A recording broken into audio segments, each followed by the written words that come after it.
Almost 9 months into Donald Trump's second term as president, it is becoming clear what many had anticipated during the election campaign. His return to the White House has turned into a series of scandals, failures, and disappointments.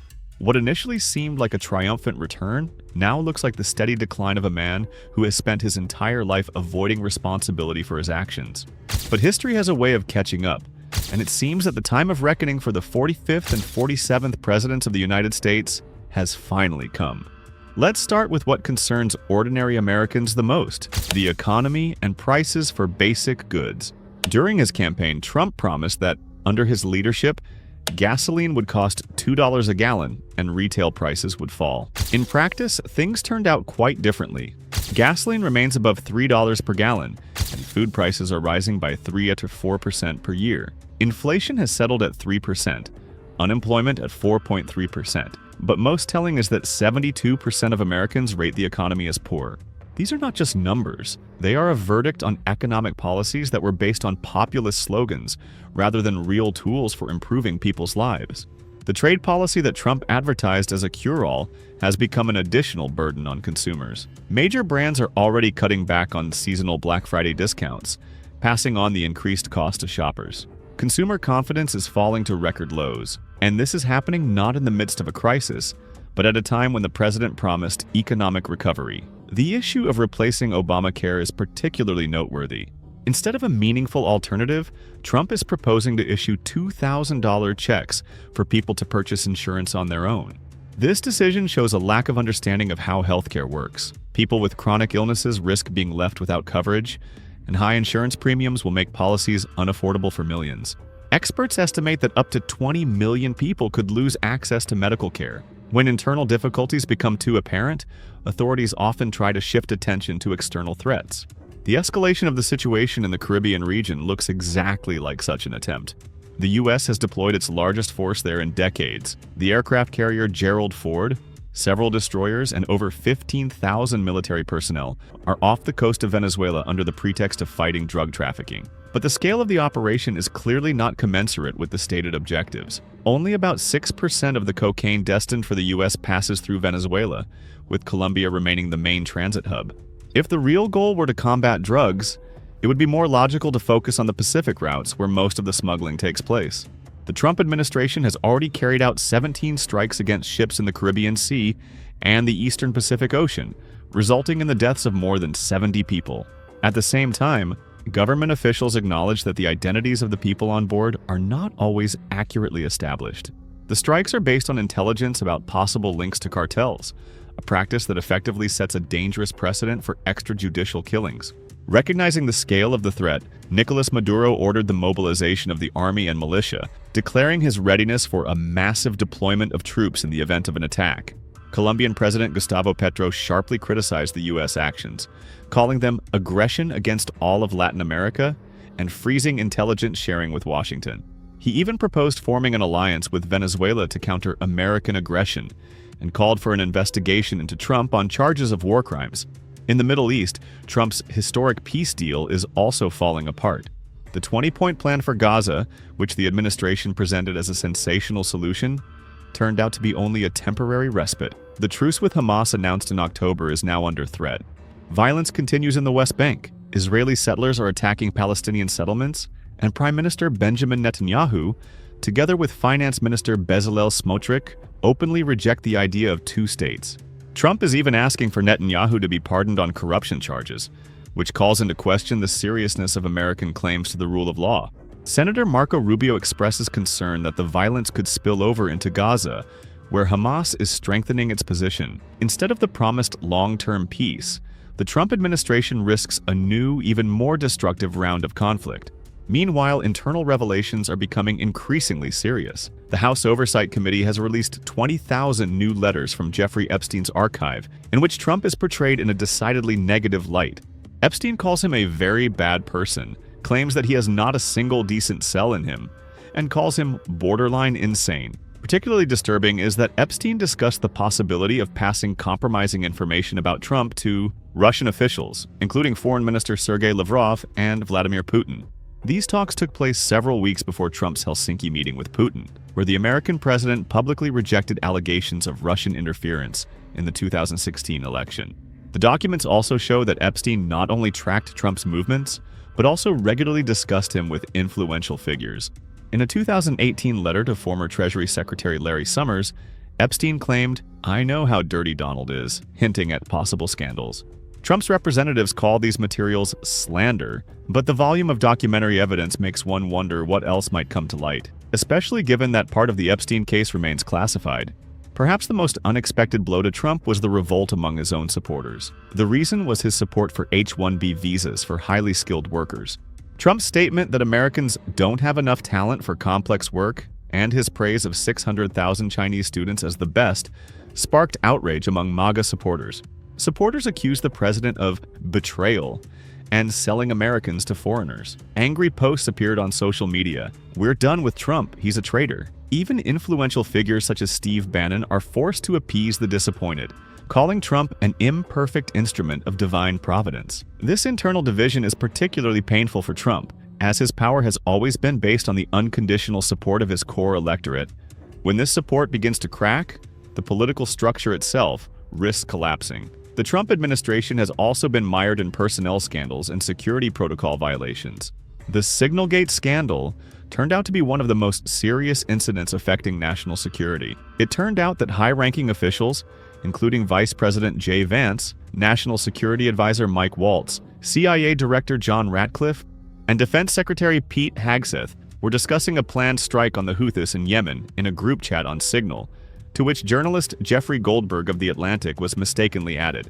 Immediately after Goldberg appeared in the chat, bombing began in Yemen, confirming the authenticity of the messages. Such disregard for security protocols is unprecedented and demonstrates extreme carelessness with state secrets. Equally alarming were the mass dismissals at the National Security Agency. General Timothy Hogue, head of Cyber Command and director of the NSA, and his deputy Wendy Noble were removed on the recommendation of Laura Loomer, a far-right activist and Trump advisor. Loomer accused them of disloyalty, but no concrete evidence was presented. Lawmakers from both parties expressed serious concern. Senator Patty Murray said the dismissals significantly undermine our ability to protect Americans, while Republican Don Bacon noted that Russia and China are laughing at us right now because we just fired our best people. In addition, the $580 million cut in the Pentagon's budget, aimed at eliminating wasteful spending in programs, contracts, and grants, could, according to experts, weaken testing in the field and put troops at risk of using untested technology. Trump is systematically undermining the work of federal agencies. In his first week in office, he fired 17 inspectors general from various departments, violating a law that requires 30 days' notice to Congress and specific reasons for dismissal. These moves are fully consistent with Project 2025, a conservative program developed by Trump administration officials that calls for the mass replacement of inspectors general. At the same time, the administration has launched a campaign against universities under the pretext of combating anti-Semitism.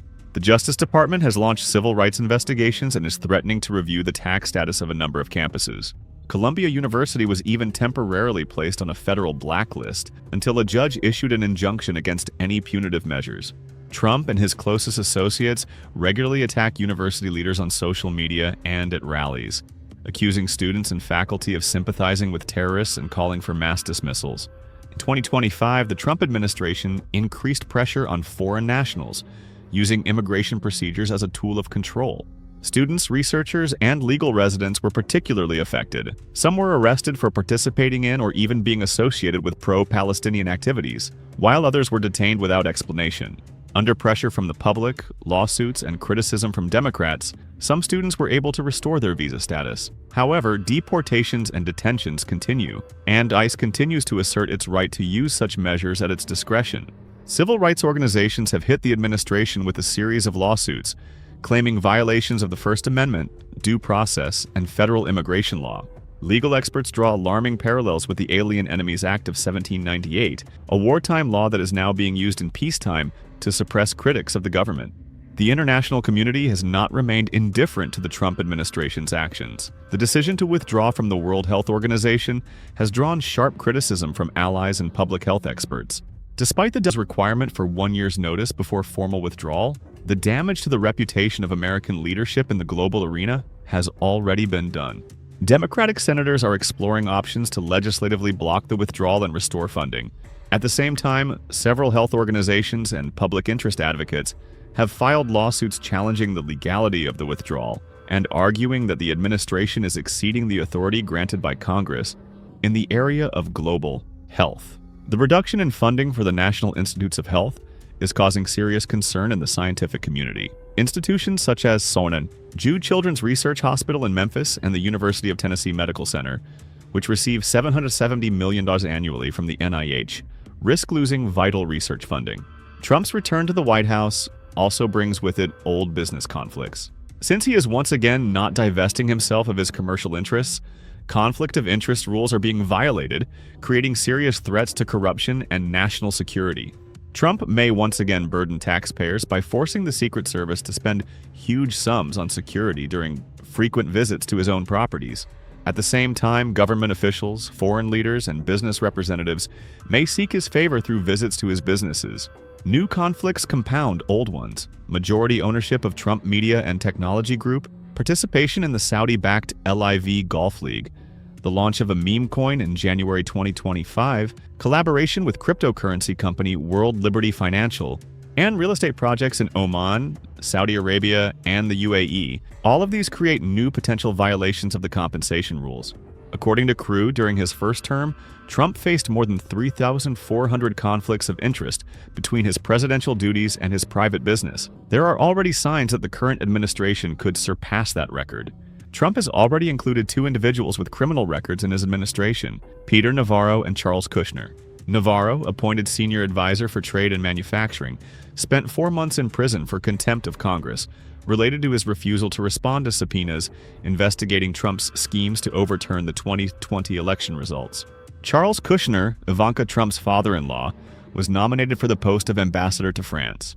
He had previously been sentenced to 2 years in prison for campaign finance violations, tax evasion, and falsifying testimony, but received a pardon from Trump in 2020. The current cabinet is shaping up to be even wealthier than the first, with at least half a dozen billionaires in key positions, many of whom have assets that create potential conflicts of interest. Trump has also launched an aggressive campaign against media outlets that criticize his actions. During his second term, he sent legal letters to several news organizations, including CNN. Although such threats rarely lead to real consequences, he still has lawsuits pending against the Wall Street Journal, the New York Times, and the Des Moines Register. A particularly striking example was the BBC story. The channel apologized for editing an interview that made it seem like Trump was calling for violence before the events of January 6th at the Capitol. Following this, BBC Director General Tim Davie and Head of News Deborah Turness resigned, demonstrating how pressure from Trump can influence even international media. The 43-day government shutdown has ended, but the economic damage is still being felt, with billions in losses already apparent. Delays in the release of key inflation and employment figures from the Bureau of Labor Statistics have made official statistics less reliable. Instead, the administration is relying on data from DoorDash, where food prices have risen 3.8%, presenting this as stabilization. The substitution of government figures with private sources demonstrates not only the degradation of official statistics, but also attempts to shape public opinion through data manipulation. The outlook for the future offers little cause for optimism. The escalating situation in Venezuela could escalate into a full-scale military conflict with catastrophic consequences for the entire region. Millions of Venezuelans have already fled the economic crisis, exacerbated by U.S. sanctions, and war could multiply the flow of refugees. In Gaza, Trump's peace deal risks triggering a new wave of violence, nullifying any achievements of the administration. Israel's rejection of a two-state solution and constant attacks by settlers make long-term peace virtually unattainable. The economy is threatened with recession due to the tariff war and the undermined statistics system. Without reliable data, it is impossible to develop a balanced economic policy, which could lead to a series of serious mistakes. The healthcare sector is also on the brink. The repeal of Obamacare could leave millions of Americans without health insurance, with people with chronic illnesses and low incomes being particularly vulnerable. Perhaps the most alarming element of the whole situation is how MAGA supporters continue to justify the chaos. Despite obvious failures, many remain convinced of Trump's infallibility. Even when he openly breaks his campaign promises, excuses are found. Steve Bannon calls Trump an imperfect instrument of divine providence, demonstrating how deep political idolatry can go. When a leader is perceived not as a fallible human being but as an instrument of higher powers, rational analysis of his actions becomes impossible. This cult of personality is particularly dangerous for a democratic society. It undermines the key principles of accountability and the system of checks and balances. If a significant portion of the electorate is prepared to justify any actions taken by the leader, democratic institutions are directly threatened. The actions of the Trump administration are seriously undermining the international reputation of the United States. Allies in NATO and other alliances are watching the chaotic management in Washington with concern. Mass dismissals of senior national security officials and protocol violations in group chats are calling into question the reliability of the United States as a partner. Withdrawing from the WHO and cutting funding for scientific research weakens American leadership in global health and scientific and technological innovation. While China is actively expanding its influence through projects in medicine and technology, the U.S. is voluntarily losing its position. History teaches us that no political leader can avoid the consequences of their actions indefinitely. Throughout his life, Donald Trump has found ways to evade responsibility through bankruptcies, court settlements, and political maneuvers. But the presidency creates a level of public scrutiny and accountability that cannot be escaped forever. The Epstein files, scandals involving national security, economic failures, and divisions among supporters all contribute to the image of an administration losing control. Each new scandal increases the likelihood of the next, as weakened power is unable to effectively manage crises. Congress must use its constitutional powers to investigate and hold people accountable. The judicial system must continue to work on cases of corruption and abuse. The press must conduct investigations despite pressure and threats. But the most important thing is for citizens to take an active stance. Democracy only works when people participate in politics, demand compliance with the law and ethical standards, and do not allow leaders to evade responsibility. The collapse of Trump's second administration is unfolding before the eyes of the whole world. Economic failures, foreign policy adventures, national security scandals, and internal divisions all show that the consequences have finally caught up with a man who long considered himself above the law and accountability.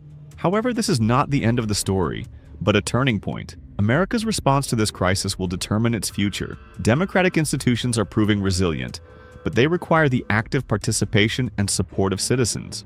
The time has come to demand accountability, to implement reforms, and to restore trust in democratic processes. History is watching us, and the decisions made today will determine the image of America that future generations will see.